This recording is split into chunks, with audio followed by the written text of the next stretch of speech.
Hustle hard like animals, knocking down on all the doors, chasing all the dollars, so my mama gon' be centerfold. Damien Dollar want it more, Damien Diamond solving more. Vision clear, we rack 'em up, make 'em real intangibles. Welcome to the Intangibles Podcast, presented by VZN, the home for basketball content.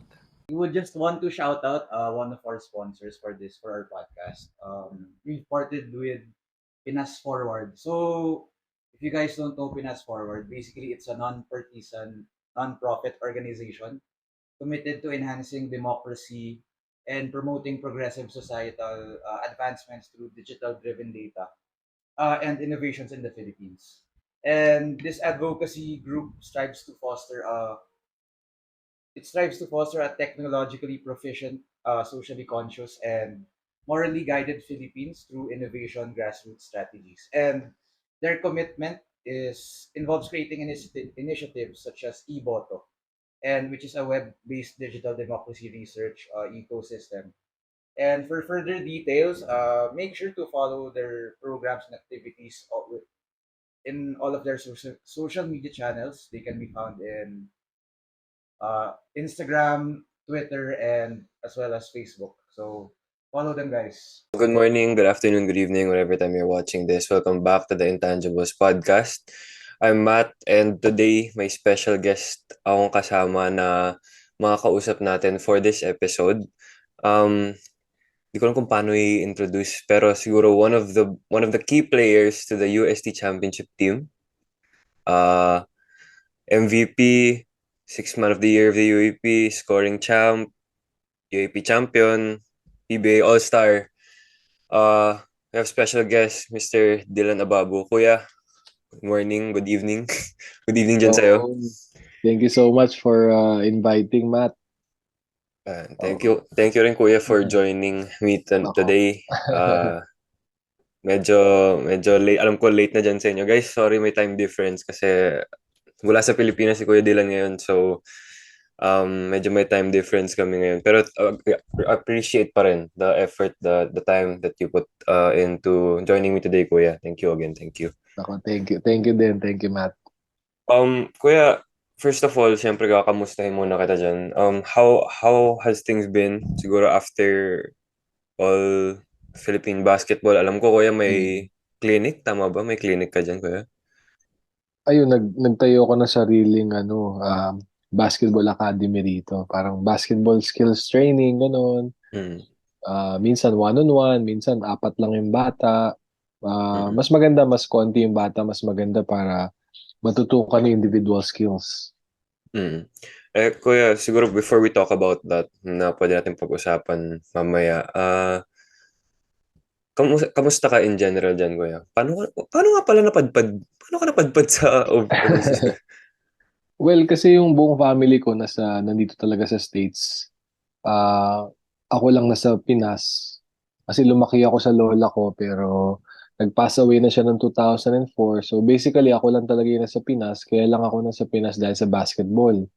Tapos yung buong family ko lahat, mama ko, papa ko, tita ko, kapatid ko, lahat nasa US. So nung naputol yung Achilles ko nung 2021, mga November, ayun na nagpa-decide sa akin na mag-retire na sa basketball saka mag-stay na rito.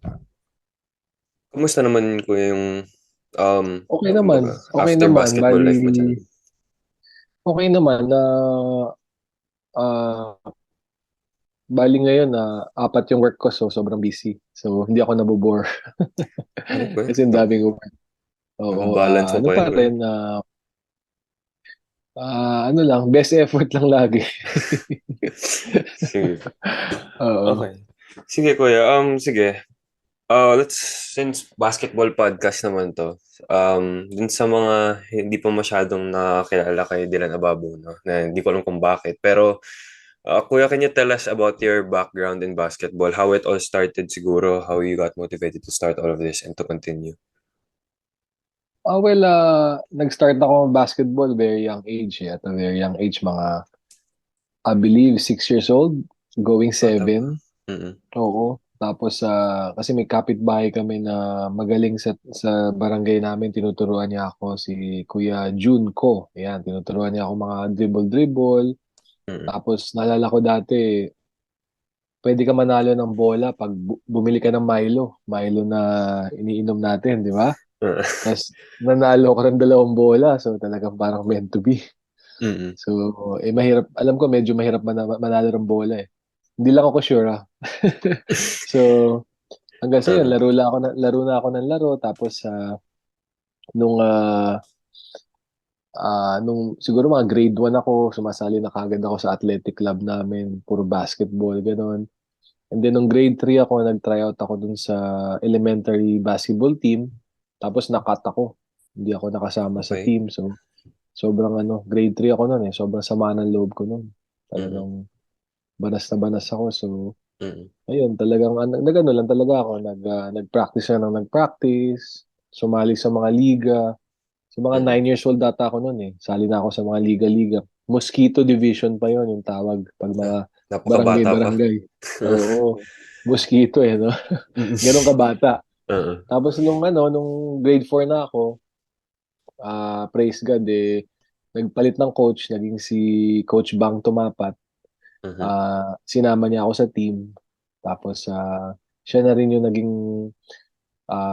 coach ko sa high school, sa Siena College, Quezon City pa rin. Tapos Mhm. nung fourth year high school ako, nag-tryout ako dun sa RP Youth Under 18 na national team. Mhm. Yun yung parang Batang Gilas natin ngayon. Pero dati, under 18 pa eh. Ngayon kasi under 19 na. Mm. Tapos yun, praise God, nakasama ako. Magagaling mga teammates ko doon. Doon sa RP Youth namin, sila Jason Castro, sila OG Minor, Okay. sila James Martinez, si Coach Mm. Hammer, Martin Antonio, Okay. sila Mike Baldos, sila uh, Shaq Taganas, Jervy Mm. Cruz, syempre, yung Mm. mga teammate ko sa UST, Mark Canlas. Mm. Tapos, basta magandang team namin noon. Supposedly, maglalaro dapat si JV Casio. Kaso hindi na pinayagan ni Coach Franz. Mm. Si Raba Alosene saka si Japet maglalaro din sa amin dapat. Kaso hindi pinayagan natin Ateneo. Si Jai Reyes din hindi pinayagan natin Ateneo. So maganda. Maganda Mm. yung nun, yung team na yun. Mm. Ah, tapos nagkataon yung team manager namin sa RP Youth, team manager ng UST. Mhm. So, yung team manager ng RP Youth namin, si Sir Teddy Perenya, kinukuha niya isang teammate ko, si Daryl Bautista. Mhm. Taga Adamson High School yun. Tapos sabi ni Daryl, "O Dylan, total wala ka namang pupuntang college pa. Kasi dapat magta-tryout ako sa UP. Yun yung ano ko, yun yung pinabala ko noon. Tapos Oo. sabi ni Daryl, sumama ka na lang sa amin sa UST. Nasa UST na si Chester Taylor, nasa UST na si Francis Aliera, si Mark Mhm. Canlas, si Mm. Jerby Cruz, yung mga RP Youth teammates ko. Mhm. So bakit hihiwalay ka pa? Tapos yung kalahati kasi ng team namin, mga Beda Boys, yung mga San Beda Boys, di ba? Oo. Yung mga binanggit ko mga pangalan. So namili ako kung UAP o NCAA. Sabi ko, UAP na lang. UAP na lang pipiliin ko. So, kinausap ni Daryl si Sir Teddy. Sabi sa akin ni Sir Teddy, "O sige Dylan, sumama ka na lang din kila Daryl para tryout kayo sa UST." Ganun, ganun. So, nag-tryout ako sa UST. Tapos first year ko, hindi ako nakasama sa team. Napunta ako sa Team B, which is okay lang kasi marami pa mga seniors Oo. noon Ay, sila. Kuya, bali walang nagre-recruit sa'yo nun? Wala talaga? Wala, na ano lang, San Beda, kinakausap ako ni Coach Britre Roma kasi assistant coach namin siya sa Beda eh. Ay, sa Okay. RP Sa Youth eh. RP Youth. So, sabi niya, sama ka na lang dito sa amin, kila OG, para ano. Tapos yung NU naman, yung coach ko, si Coach Bang Tumapat, kinakausap niya yung coach ng NU. Baka pwedeng mag-tryout si dito, si Dylan. Mm-mm. So, kumbaga, kung sasagutin ko yung tanong ko, wala talaga. Parang Mm. ano lang.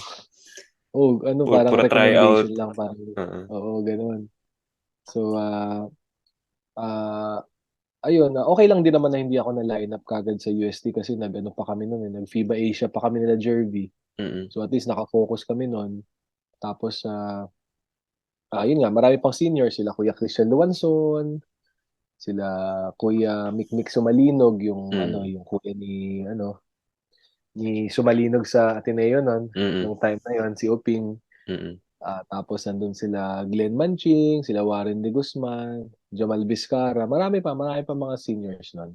Mm. Sila Danny Pribdas, so okay lang naman. Okay lang naman na ano. Tapos yun, UST, Coach Nel Parado saka the late Dong Berhere muna ang coach namin. Tapos the next year, si Coach Pido Harencio na dumating na.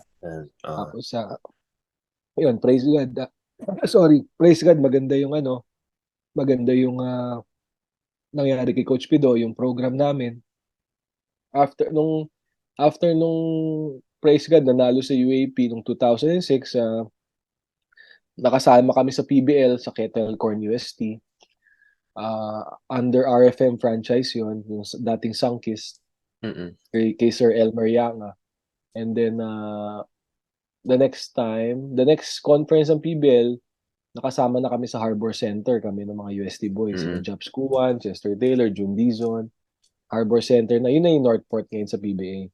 Mm-mm. Tapos, ayan, kay under Boss Mikey Romero yan. Napakaganda ng management ni Boss Mikey doon. And then,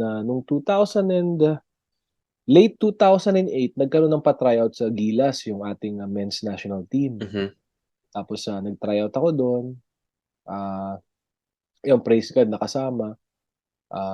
Naalala ko, nakasalubong ko si Coach Alan Gregorio dati. Tapos sabi ni Coach Alan, mag-tryout kayo dun sa Gilas. Baka sakali, makuha kayo. Tapos yun, kumbaga, naging rin si Coach Alan. Nakatulong din siya kasi, kumbaga, Mm. pinush niya ako na mag-tryout. Mm-mm. Tapos yun, syempre, pasalamat kay Boss MVP, Boss Manny Pangilinan. Nagkaroon siya ng program na, bagay, mga national team players, karamihan ng players kukunin sa college. So, we were so blessed talaga. Mhm. Ayun, nakasama ko sa team. Tapos, ayan, magagaling din mga teammates ko. Naturalized import namin si Marcus Douthit.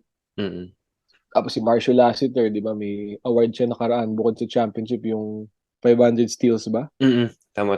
Parang, 500. congrats kay Parang ganun. Marcio. Oo. Tapos nandun si Chris Lutz, Chris Chu, JV Casio, Japit Aguilar. Mm-mm.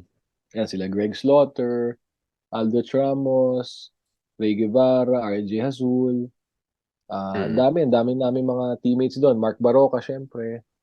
Mm-mm. Mac Barakael. So, maganda rin yung Gilas. Tapos, tumulong din sila Kuya Rani Del Ocampo, si Coach Jimmy Elapag, sumama din sa team, Kelly Mm-mm. Williams, yan. Sila Sol Mercado, sila Asi Taulabas, saka si Dondo Santiveros, yan. Tumutulong din Mm-mm. sila sa team. And then, noong 2011, lumaban tayo ng FIBA Asia, yung qualifiers for the 2012 London Olympics. Yun nga lang, Oo. Oo. ah, nakalaban natin yung Jordan sa semifinals. Tinalo na natin sila ng eliminations. Tapos natalo nila tayo ng semifinals under Coach Tab Baldwin yun. Mm-mm. Team Jordan. Tapos natalo Mm-mm. tayo. Pagdating ng battle for third, natalo tayo sa South Korea by 2 points. And then, naglaban sa championship, Jordan-China. Nanalo China 1 point. So, sila pumasok sa 2012 London Olympics. So, ang nangyari, halos lahat kami nagpa-draft na sa PBA Mhm. after nung Gilas. Nag-stay sila Chris Chu, pero eventually nagpa-draft din si Chris Chu. Si Aldous Ramos saka si Greg Slaughter, bata pa sila nun. Eventually, Mm-mm. nagpa-draft din sila the next year. And then ayun, praise God, na nakuha ko ng Barako Bull. Mhm. Tapos, after one conference, na-trade na ako sa Ginebra. So, mga 3.5 years ako sa Ginebra. Tapos, ang dami ko na naging injury. Tapos, na-trade na ako sa maraming teams. And Mm-mm. then, alala ko, 2019, bago mag-pandemic, Pandemic. nag-tryout ako sa Northport, kay Coach Pido. Kaso, parang 10 days before the opening ng PBA, sinabi sa akin ng management na hindi ako papapirmahin. So, wala na ako mapuntahang team kasi 10 days before eh. Mm-mm. So, sabi ko, sige, wait lang ako, pray lang ako kay Lord. Tapos biglang tumawag si Coach Eric Altamirano na ang 3-on-3 daw ilalagay sa Olympics. So, naging seryoso yung buong mundo. Tapos magbubuo siya ng team na, yun nga, pang qualifying sa Olympics ng Tokyo. Mhm. So, yun, praise God na nakasama ko dun sa team na yun under Chooks to Go. Yung Chooks Mm-mm. yung 3x3. And then, after 2 years at Chooks to Go, nawala si Coach Eric, nag-resign si Coach, tapos naging si Coach Aldin Ayo. Tapos, ah, hindi na kami nakasama kay Coach Aldin kasi gusto niya yung kumbaga pumili siya ng sarili niyang players. Mm-mm. So lahat kami nawala sa Chooks to Go. Tapos praise God, nagkaroon ng PBA 3x3. So, nag-prepare kami ng halos 1 year for the PBA 3x3 kasi may pandemic eh. Mm. So, hindi agad-agad natuloy yung PBA 3x3. Tapos 1 year kami nagpe-prepare hanggang sa nung 10 days before the start of the tournament, naputol yung Achilles ko sa practice. So, that Oh. was November of 2021. Tapos yun, nag-ano na ako. Nung naputol ang Achilles ko sa practice, Platinum Karaoke yung team namin noon. After ng surgery, konting therapy, after siguro mga 3 months of therapy, umaattend na ako sa practice. Tapos nagpapaskills, pinapaskills ko na sila. Ako na yung Mhm. nagli-lead ng mga skills training ng mga platinum players. Na ngayon ano na, yung Max Solver, di ba? Yung ngayon sa PBA Mm. 3x3, yung Yun. bagong team, di ba? Ah. So, yun na yung yun na yung Platinum Karaoke na under syempre si coach under coach Anton Altamirano. Mm. So, teka, anuhin ko yung yung buong pangalan ng nung PBA Tricks na team na yan. Yung Macfa Solver Tech Central. Yan, Macfa Solver. Yung team nila coach Anton Altamirano. So Kaya yun, parang ano yun, yung talagang yun yung role mo lang nun, mas mag-skills training with the other players na lang. skills training, assistant coaching kay Coach Anton Altamirano, saka konting video editing din para Mm. hindi naman lahat ng load na kay Coach Anton. So, tapos nagtitrain din ako ng ibang mga bata, kunyari yung mga elementary kids ng Lasal Green Hills, ng Xavier, ganun. Mm. Yung mga 12 years old din under nila, skills training din ako sa kanila. Mm. Tapos si Joshua Kahukom, yun, tinitrain ko yun Mm. mula bata pa siya. Mm. So nakakatuwa, nagsusore high na si Joshua Kahukom ng Binild. So dito So pala yun, nagka-train ka na, kuya. oo, nagtitrain na ako, kunyari, nung nasa Kia ako, Colombian Jeep, Mm. baga, yung mga gusto mag-extra, kunyari sila Royder, siyempre, pag-pray natin si Royder Cabrera, Mm. mag-fast healing na. Baga, nag-extra shooting kami, ako nagbibigay ng mga drills, kunyari sila Mm. Rashawn McCarthy, nung magkakasama kami sa Kia Colombian Jeep, Mm. ayun, ako yung ito yung gawin natin, gano'n, finish with your left, parang gano'n. So, Mm. konting rin. Kasi nag-aaral ako ng skills kasi hindi ako skilled na player, so gusto ko ma mag-improve yung skills ko. At the same time, yung mga bata, di ba? Mm. Yung ibang pamangkin ko, yung ibang mga anak kaibigan ko, ayun. Mm. Ini-skills ko rin sila. Mm. So, yun nga, nag-translate siya hanggang ngayon, ginagawa mo pa rin. Pero, backtrack lang tayo ng konti, kuya, no? Oo. UAAP. UAAP champion, Coach Pedro, sila Kuya Jervy, kasama mo. How was the experience like nung, alam ko, yung journey mo from, ano ka, tryout lang, tapos Team B, tapos Team A na, nag-champion na. How was the journey like? How did you feel like nung finally nataas nyo na yung championship for UST?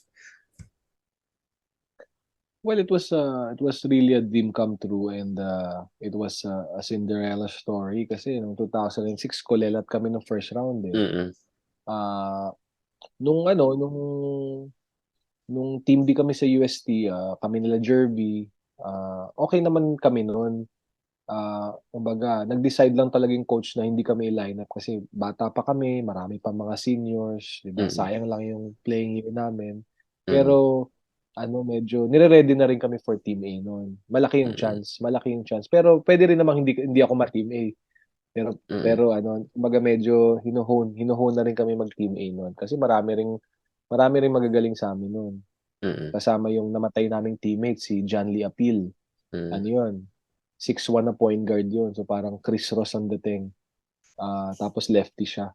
So maraming mga talent. And then pagdating ni Coach Pido Harencio, talagang sobrang hirap ng mga training namin. As in, sobrang hirap.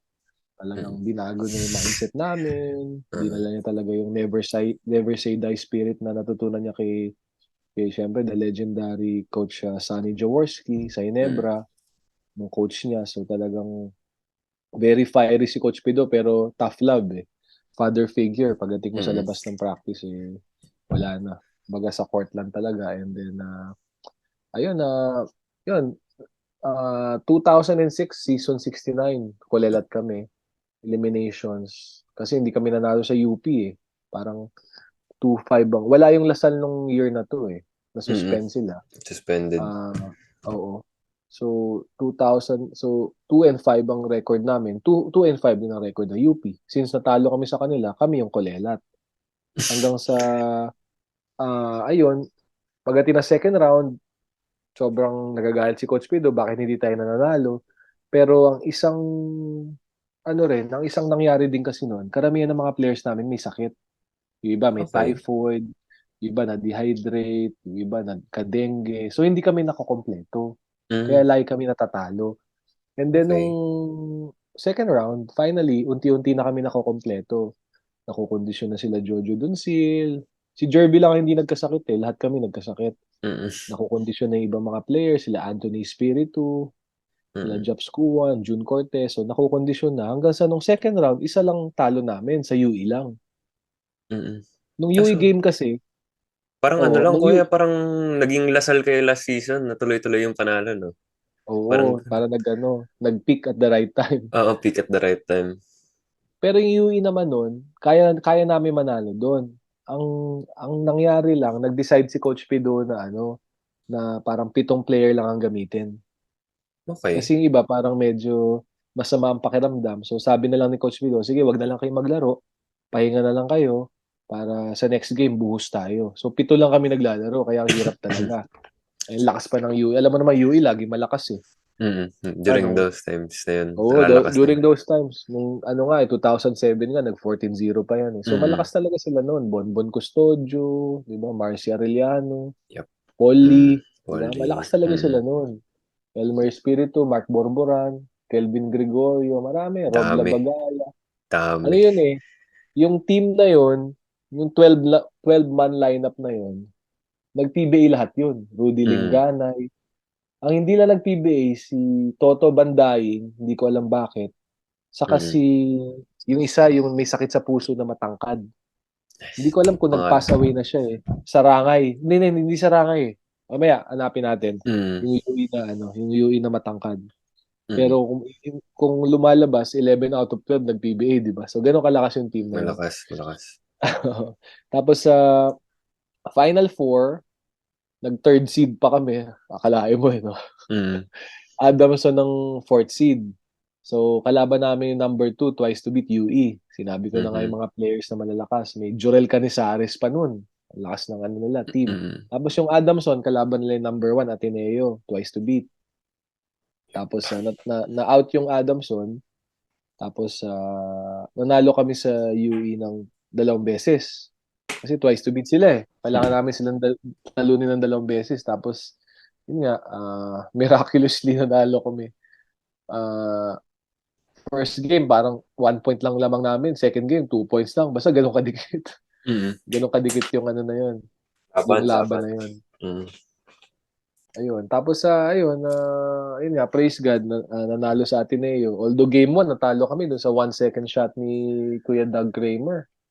Buti na lang, nakabawi ng game 2. Tapos ng game 3, nakachamba, nanalo ng overtime. Kuya, masakit yan, kuya. Masakit yan. Atenista kasi lahat kami dito sa group namin, Atenista, kuya. Kaya masakit yung Oo. masakit Oo, yung maano talaga yun. Kasi chamba lang yun eh. Imagine mo, kulelat Grabe kami, naman. tapos di ba? O talagang kasi lakas ng Ateneo nun. Di ba? Lakas. Chris Chu nandun. Lahat. Ay. Lahat ng Ayun.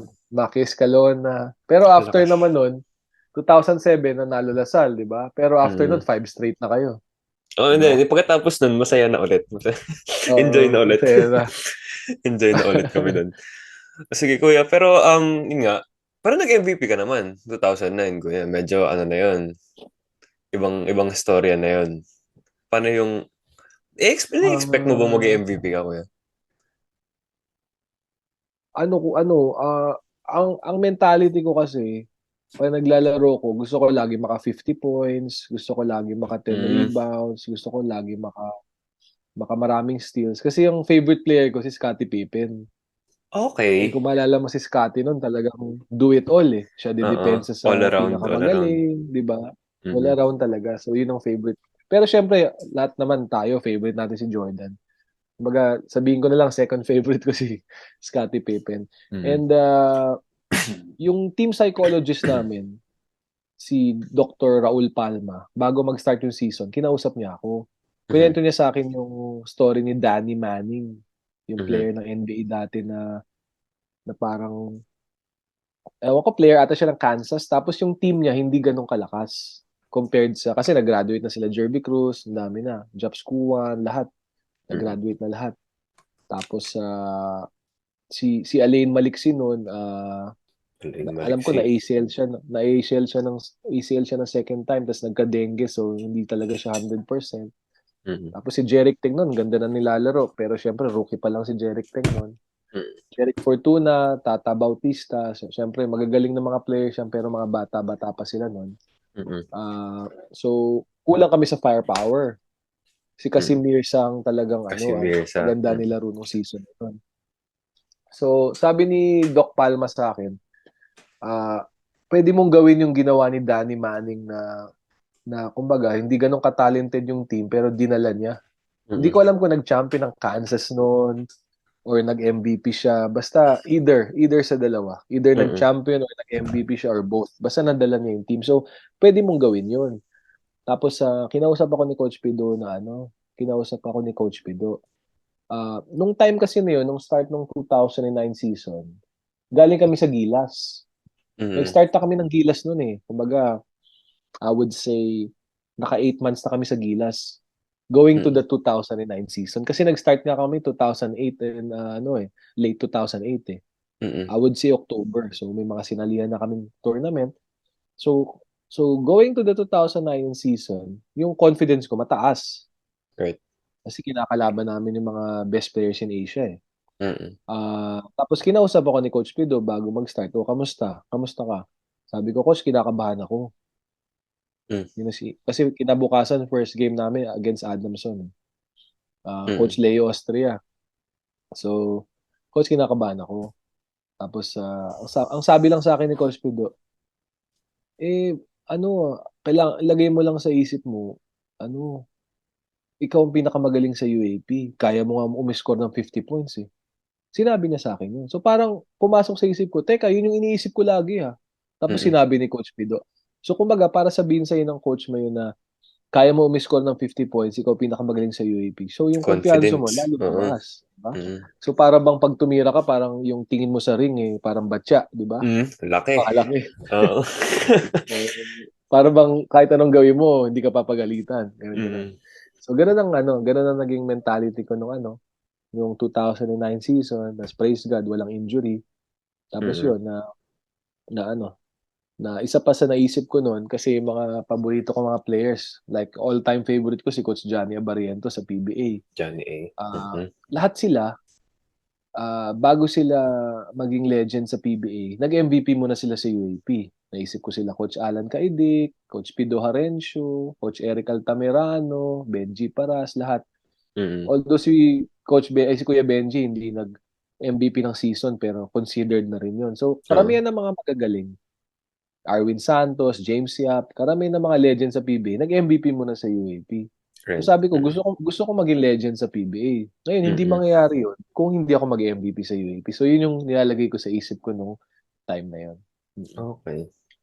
Sige, Kuya, ang next ko naman na tanong, siguro bago tayo pumuntang ibang topic.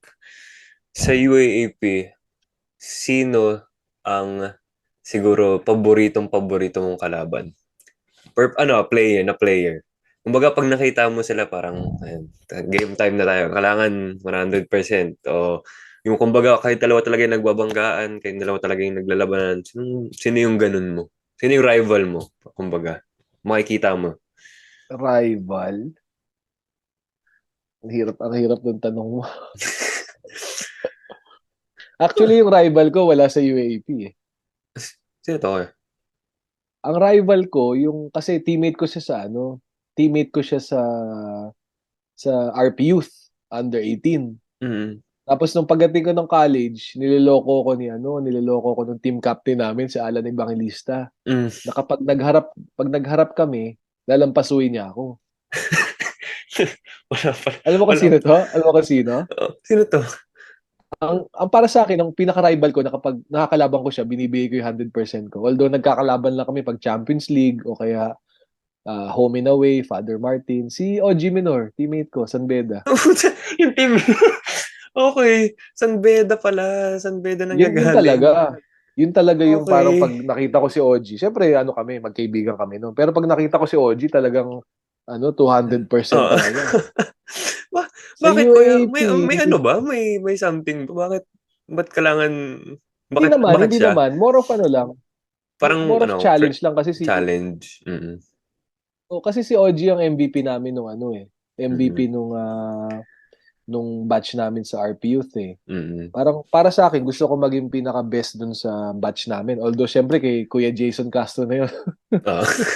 'di ba? Oo. Kumbaga parang sa sa positioning, lamang na lamang si OG sa akin kasi lakas ng katawan ni OG, parang LeBron James. So siya yung parang challenge ko na talagang kaya ko maging mas magaling kay OG, ganun ganun. Kumbaga Kasi competitive lang ano lang, talaga. competitive Competitive. lang pero okay na okay kami. Okay Ah, na okay kami. mm. So, Yung UAP wala talaga kuya. UAP, Kasi ba may siguro, Kiefer Geronteng, siguro, may ano 'di ba, may mga ganung laban na talagang sila dikdikan. Kumbaga wala kang ganun. siguro ilalagay ko na lang si JC Intal na lang. JC and Tal. Mm. Okay.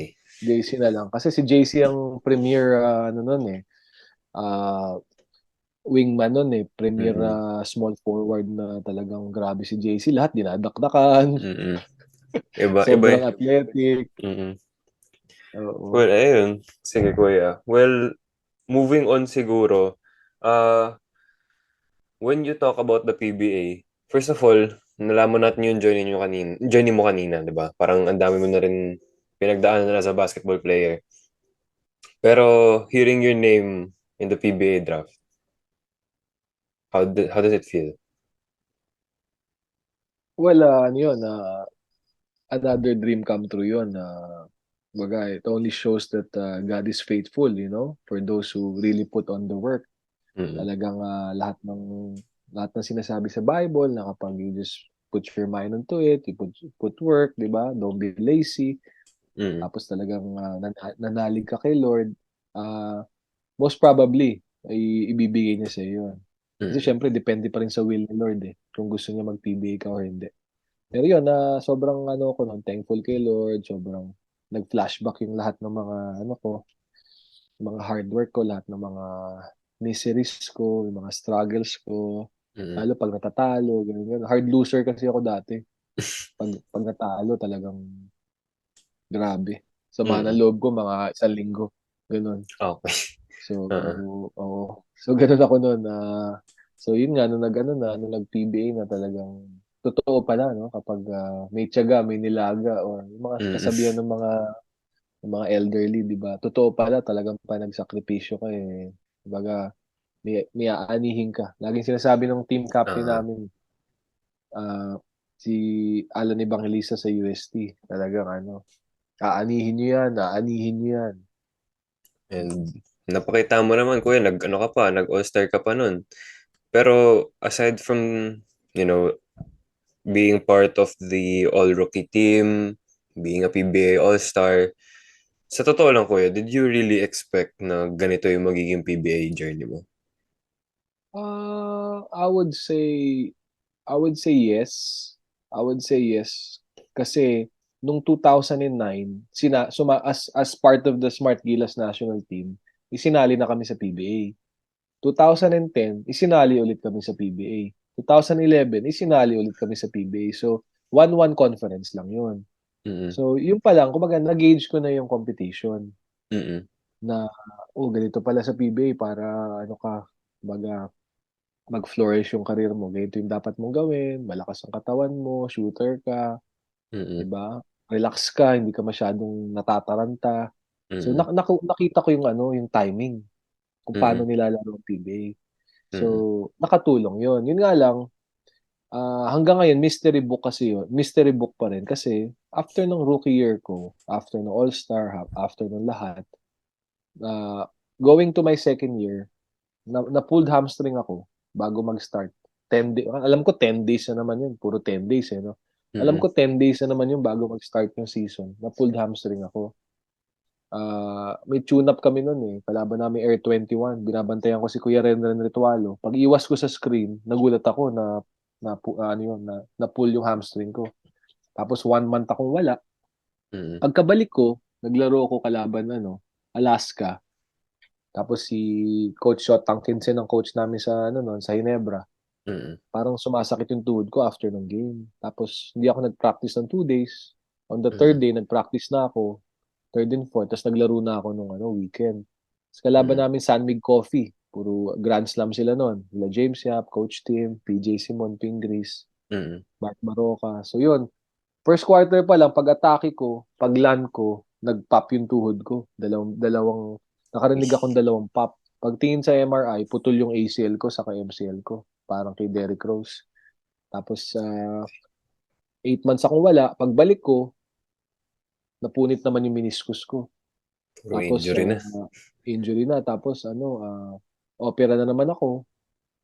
Mm. After 3 months, balik ako.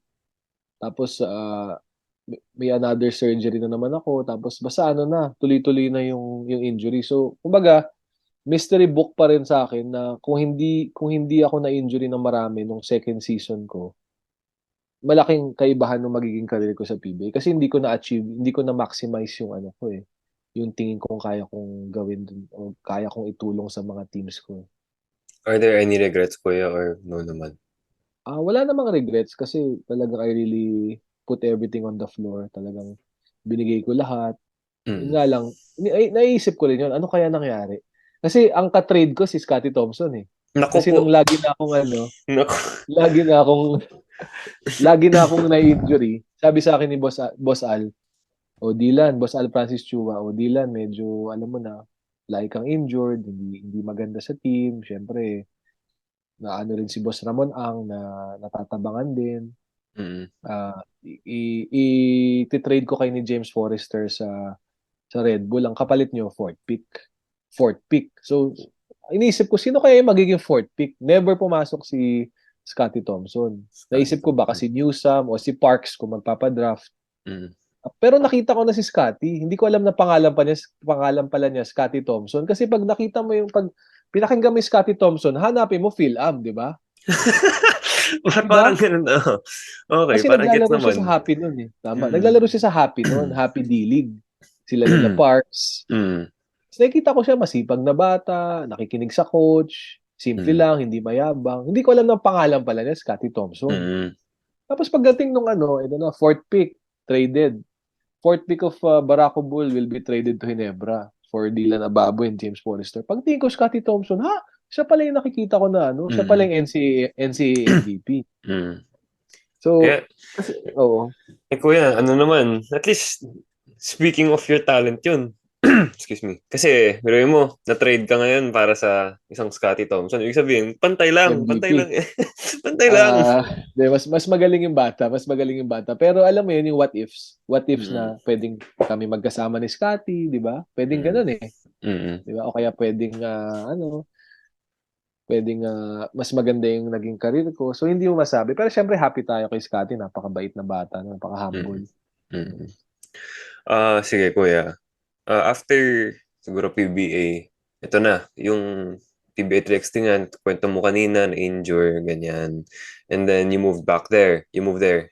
To the US ba? Tama, kuya na? To US? Oo, dito sa US. US. Mm-mm. So, nag-start ka na ng clinic mo. Can you tell us about what your clinic is there? Yung mga, ano ba, parang high school students? Kids? All ages kasi ako eh. All ages, all genders, all levels. So, meron Mm-mm. ako mga college players na naglalaro sa junior college. Mm-mm. Kasi pag hindi ka kasi nakuha sa NCAA Division 1, hindi ka rin nakuha sa NCAA Division 2, Juco. JUCO, alam mo yan. So, mga junior college, mga 2 years lang, di ba? Kuha ka ng Mhm. course, Uh, makuha mo yung degree mo, 2 years, ganun. Tapos, hopefully, makuha ka ng D1 or D2, Right. di ba? Parang ganun Mm. lang naman yun. So, may mga players akong D2, tapos, pinakabata ko 4 years old, tapos meron akong 50 Ano? years old. 50 years, kasi may-ari siya ng kumpanya, tapos kapitbahay ko, tapos Siyempre may mga ano sila, may mga tournament sila sa company, so Mga, gusto niya mag ano, makapagpakita naman, makapag-showing naman ng maganda-ganda.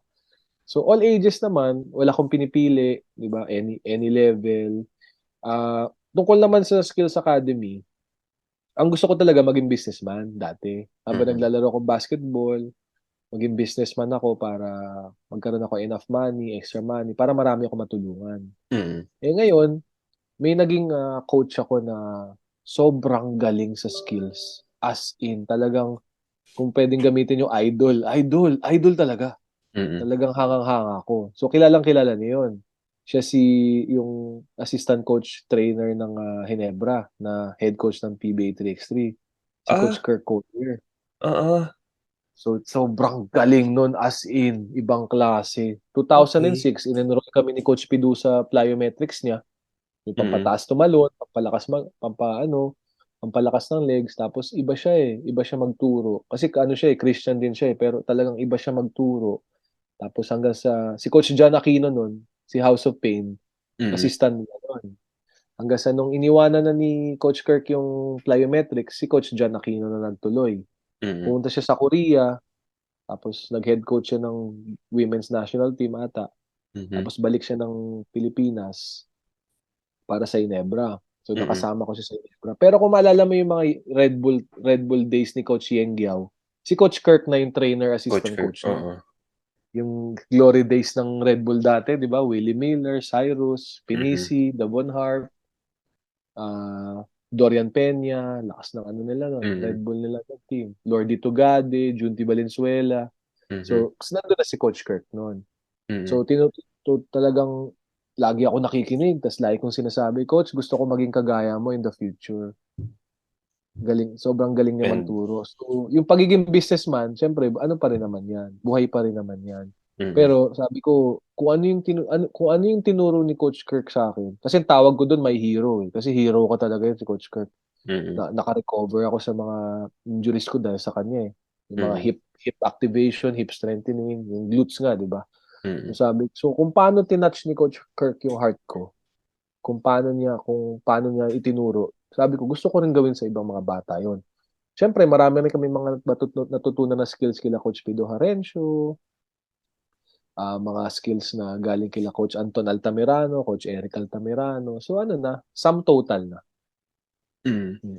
Well, hopefully nga, umusbong pa yan. Actually, kukwento ko na lang din. Kuya kasi, before siguro nung pandemic, yung group namin, there's 7 of us. 5 sa amin, varsity ng Ateneo. So, from grade 3 until 12, yun. Galing, galing. Ano na parang, kumbaga, di na pinagpalad to join juniors, or yung seniors team. Tapos, sakto nung pandemic, gusto rin namin mag-business, ganyan. Mm. Sa naisip namin na magsimula ng training. Actually, bago Mm. magkaroon ng podcast or everything, yun talaga mag-train talaga kami gusto namin mag-training kasi not only, katulad mo kuya, gusto namin maging businessman, kumbaga. Mm. So, pinag-iisipan na lang namin kung ano yung pwede namin gawin na talagang siguradong magustuhan din namin. So, syempre, business, tapos basketball. So, Tama. ayun, siguro mga 1, 2 years, ganun yung pinagagawa namin. And Mm. tinransition Nice, na lang namin nice. sa ganito. Pero, yun nga, kuya, medyo maganda na nakakapag-train kasi minsan din naisip mo you want to give back. You want to give back din. Yeah. Na, Pay forward daw. pero, ayun, good luck dyan, kuya, sa training, clinic, Salamat. journey mo. Pero, siguro, bago matapos yung episode na to, isa to sa mga tanong na tinatanong namin sa lahat ng mga ini-interview namin mga former players. Oo. If you can make an all-time starting five, nakasama ka. Oo. Yung starting five na yon, kailangan mga nakalaro mo na. Mm. Tapos kasama ka doon, plus yung coach. Sino yung mga Oo. yun? Ganda ng tanong mo. So, kailangan kasama. Hindi ba pwede Ala. 6 man ako? Sige, 6 months. Pwede naman, pero kuya, sige. Pwede naman, kung gusto mo. So, kailangan nakalaro ko. Kailangan ka-teammate mo. Naging teammate mo. Ah, naging teammate ko. Pwedeng nakalaro ko sa UAP. Pwede, pwede. Okay, pwede. So, pag hindi ko siya nakalaro sa UAP, hindi siya pwedeng sumama, di ba? Pag Hindi ko PBA, nakalaro. PBA, UAAP, PBA, pwede. Basta nakalaro mo. nakalaro ko, okay. So, ang first draft pick ko, teka. So, yung tanong mo, more of UAP guys, di ba? UAP guys to. Ikaw bahala. Ay, O ano ba yun? Sorry. talagang all time. All time, kuya. Basta All mga time nakalaro mo talaga. ng UAP, PBA. Kung gusto mong ilagay, ano ba yan? Ba't nagaganito yung camera ko? Basta gusto mong silang ilagay sa sa team mo, whether from UAP teammate mo sila or PBA, go lang. Ang hirap ng tanong mo. So, ito gagawin ko.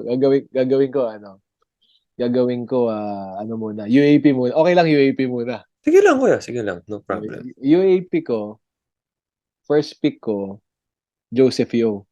Ayun, Joseph Yo. Okay. Joseph Yo. Second pick ko, Jerby Cruz. Okay. Yung pangatlo ko, Jojo Donsil. Okay. Jojo All time Donsil. to all time. Mm-mm. Pang-apat ko, Mike Cortez. Mike Cortez. Okay. Panlima ko, Marvin Cruz. Okay. Okay. Eh, parang 6-man ka, Yan, kuya? 6-man ako. Daya. Pero 6-man kasi. small lineup. Bahala na Okay. si Jerby. Bahala na si Jerby. Pero yung coach, syempre. Coach Pido Harencio. Syempre, Coach Yan ang Pedro. aking UAP. Oo. So, Joseph Yo, Jerby Cruz, Jojo Doncil, Mike Cortez, Marvin Cruz. Okay. Tapos pang-anim ako. Mhm. Pag PBA naman, yung idol ko kasi, si Coach Johnny Barrientos, makakalaro ko sana. Kaso nung ka-tune up namin yung Hinebra, hindi siya naglaro. Ayun lang. So, Ayun lang. hindi siya kasama. Hindi No? pwede. Hindi counted. Hindi Hindi counted. pwede. Okay. PBA. Mhm. Jason Castro. Okay. James Yap. Mhm. PBA ito Jason Castro, James Yap, Stanley Pringle, Lakas. Okay. Willie Miller, Aha. Junmar. Liit din. Pero sige. Maliit. Oo. Pero may John Moran naman. Okay lang yan. Mahilig ako sa small ball eh. Small ball, small ball. 6-man ka ulit, kuya? Oo. 6-man 6-man ka ulit. ulit ako. So, Daya. Okay. Yung 6-man coach ulit mo. ako. Coach ko sa PBA, ang hirap ng tanong mo. Team Cone. Pwede Team Cone na. ako. Okay, pwede. Sige, kuya. Ayan, nabigay mo na yung starting five mo. Nabigay mo na yung journey mo. Nabigay mo na yung kung ano yung ginagawa niyo before before UAP, PBA, TX3, training, lahat na. Ito na lang huling tanong ko sa'yo, kuya.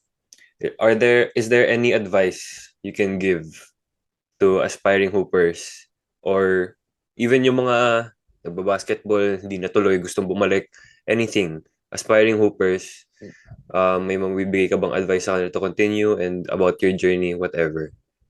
Go ahead, kuya. The floor is yours. So, thank you, bro. So, based on experience, I would say yung best advice na mabibigay ko sa lahat, mga beginners, mga cagers, mga college cagers, high school players, professional players, yung tinamad o yung nawala ng na-discourage, just gusto bumalik. Ang main advice ko, always ask and depend on the Lord.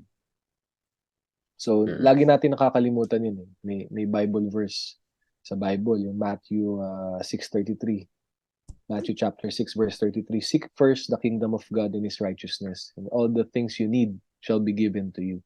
So, lagi natin nakakalimutan kapag nadi-discourage tayo, namamblema tayo, nagka-injury tayo, ang lagi natin kinakausap o tinatanong yung best friend natin, o kaya yung PT, o kaya yung teammate natin, o kaya yung coach, o kaya yung parents natin. Dapat secondary and tertiary lang sila. Dapat diretso ka kagad kay Lord, di ba? Si Lord na nakakalam ng future, siya ang may control sa ating lahat, siya ang pinaka-powerful sa lahat. So, kailangan nating magtanong sa kanya, Lord, ano ba dapat kong gawin? Magbi-business na ba ako o magtutuloy ako sa basketball? Or sisingitan ko na skills training? Lord, anong dapat kong gawin? Magta-tryout ba ako sa team na to? Kasi kailangan mo si Lord lalo sa decision making mo kapag win-win situation. Like, Mm-mm. Lord, anong pipiliin ko? Inofferan ako ng Hinebra o San Miguel, anong pipiliin ko? Pipiliin ko sa dalawa. Win-win yun. Mm-mm. So ngayon, kailangan mo tanungin si Lord kasi sasabihin niya sa'yo kung ano yung team na makaka-harm sa'yo o ano yung path na hindi para sa'yo. Sasabihin niya sa'yo. Kailangan mo Mm-mm. i-seek yung will niya. And he Mm-mm. will show you which path to take. Proverbs chapter 3 verses 6. Siyempre, trust mo siya. Verse 5. So, lagi natin nakakalimutan yon. Lagi tayong napupunta sa mga worldly na mga pagtatanungan. Minsan, Mm-mm. maaari pa tayo. Ah, hindi pang tamang path ang i-advise sa atin ng iba. So, diretso na kagad tayo kay Lord. Lord, may laro kami. Natapilok ako kagabi. Tulungan mo naman ako na hindi ko masyado maramdaman yung pain or pagalingin mo na kagad ito. Or Lord, yung teammate ko nagkasakit. Tulungan mo naman na gumaling, Lord. Dapat lagi tayong Lord muna. So Mm-mm. seek first God's kingdom and His righteousness. Yun yung pinaka advice na ibibigay ko. Tapos subukan nyo. Subukan. Hindi na kailangan akong balikan na, Coach Dylan, effective yung sinabi mo. Hindi, gawin nyo yan. Mm-mm. Kailangan magkaroon ka ng relationship kay Lord Jesus Christ at ah, gawin yung consistent, di ba? Gawin yung consistent. Mm-mm. Ay, yun lang. Thank you, Salamat. Kuya. Thank you. Siguro aside from that, meron ko bang ibang gustong i-shoutout dyan na pwedeng baka makanood na ito?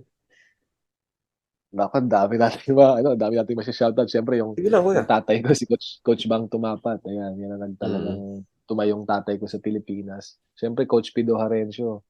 Diba? Go Sti Mm-mm. tayo dyan. Diba? Yung mga Mm-mm. teammates natin sa UST yan. Sila Jerby, sila Milan Vargas, sila Alain. Dami. Chester Taylor. Ang dami. Tapos, syempre, yung wife ko si Casey na mapapanood din niya to. And Mm-mm. lahat ng UAP fans. Thank you sa inyo. PBA fans din. Ang daming mga dapat pasalamatan. Syempre, yung business natin, yung Choco Bam Bam Nourishment, saka yung Stingray Therapeutic Spray. Ayan. Mm-mm. Nasa Instagram ko yan. Choco Bam Bam _nourishment sa Instagram. Mm-mm. Tapos, sa Facebook rin naman, Choco Bam Bam Nourishment.